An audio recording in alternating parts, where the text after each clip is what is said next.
জানেন নাকি 22শে ডিসেম্বর রাতটি হচ্ছে পৃথিবীর দীর্ঘতম রাত। এর অপর নাম শীতকালীন আয়নকাল বা উইন্টার সোলস্টিস।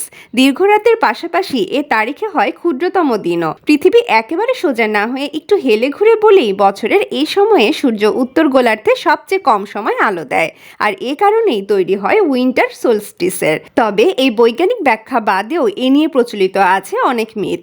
গ্রিক পুরাণ মতে সূর্যের দেবতা হেলিওস প্রতিদিন আকাশে তার রথ চালিয়ে আলো দিতে দিতে বছরের এই সময়ে দুর্বল হয়ে পড়তেন, আর এ কারণে এ তারিখে রাত দীর্ঘ হয় আর দিন ছোট।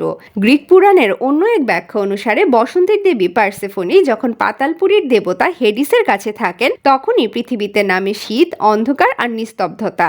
দীর্ঘতম রাত তখন নামে যখন পারসেফোনি থাকেন পাতালের সবচেয়ে গভীরে। অন্যদিকে নর্স বা স্ক্যান্ডিনেভিয়ান পুরাণে এ রাত পরিচিত ইয়োল নাইট নামে। তাদের বিশ্বাস অনুযায়ী এ রাতে অন্ধকারের শক্তি পৌঁছায় চূড়ান্ত পর্যায়ে, আর তাই সূর্যের শক্তি ফিরে আনতে লোকজন এ রাতে বড় বড় কাঠ পোড়াতো, আগুন জ্বালাতো। এ প্রথা থেকেই আজকের ক্রিসমাস লাইট, ক্যাম্প ফায়ার, আলোর উৎসবের প্রচলন এসেছে বলে ধারণা করা হয়।